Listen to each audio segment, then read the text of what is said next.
ایک بہت مشہور ڈاکٹر تھا، میں نے واقعہ کتاب میں پڑھا. مثال کے طور پہ اس کا نام ڈاکٹر احمد تھا. ساری زندگی اس نے بڑے آپریشن کیے، اس کا بڑا نام تھا. اب حکومت نے اعلان کیا کہ اس کو گولڈ میڈل دینا ہے، لائف ٹائم اچیومنٹ ایوارڈ. پوری زندگی اتنا کام کیا، اس ڈاکٹر کو ملک کے دارالحکومت میں بلایا جائے گا اور ایک بڑی تقریب ہوگی اور اس کو گولڈ میڈل دیا جائے گا. ڈاکٹر بڑا خوش کہ اتنا بڑا ایوارڈ ملنے والا ہے. ڈاکٹر صاحب نے فلائٹ بک کی، جہاز میں بیٹھے. جیسے ہی جہاز اڑا تو کچھ دیر کے بعد موسم خراب ہو گیا اور جہاز میں کوئی پرابلم ہو گئی. تو جہاز کو راستے میں کسی چھوٹے سے ایئرپورٹ پر اتار لیا گیا. ڈاکٹر صاحب جہاز سے نکل کر عملے کے پاس جاتے ہیں کہ بھائی کب جہاز اڑے گا، میری تو وہاں بہت اہم تقریب ہے اور سارا پروگرام میرے لیے سجایا گیا ہے، میں چیف گیسٹ ہوں، مجھے گولڈ میڈل ملے گا، بتائیں دوبارہ جہاز کب اڑے گا.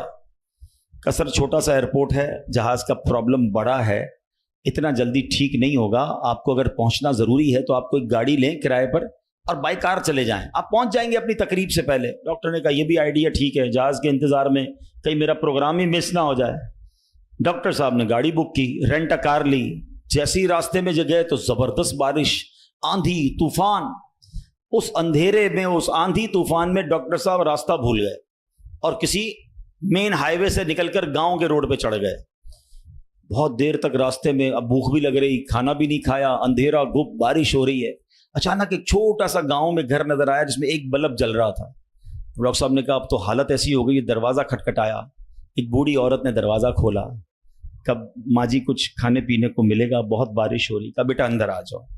وہ اندر چلا گیا. ماں جی نے بڑی محبت سے اسے پانی بھی دیا، کچھ کھانے کو بھی دیا. تھوڑی سانس میں آئی تو ڈاکٹر نے دیکھا کہ برابر پہ بستر پر ایک نوجوان لیٹا ہوا تھا. کہا ماں جی یہ کون ہے؟ کہا بیٹا میرا بیٹا ہے. کیا ہو گیا اسے؟ کہا اس کو بہت بڑی بیماری ہے. ماں جی علاج کیوں نہیں کرواتی؟ ماں جی کہتی میں نے گاؤں کے ڈاکٹر کو دکھایا ہے، ڈاکٹر کہتے ہیں ہمارے وطن میں ایک ہی ڈاکٹر ہے جس کا نام ڈاکٹر احمد ہے، وہی اس کا علاج کر سکتا ہے.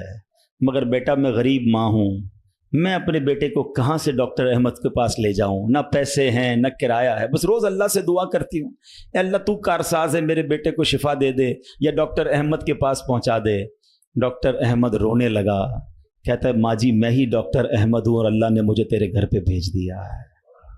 جہاز کا خراب ہونا، چھوٹے ایئرپورٹ پر اترنا، رینٹ کار لینا، راستہ بھول جانا، کسی اور گھر پہ نہ رکنا، اسی جھونپڑی کے کنارے پر رکنا اور اس گھر میں جانا اور اس مریض کا علاج کرنا. اب بھی نہیں مانو گے؟ ان اللہ علی کل شیء قدیر، میرا رب جو چاہے وہ کرنے پر قادر. بس ہمارا بھروسہ ہل جاتا ہے.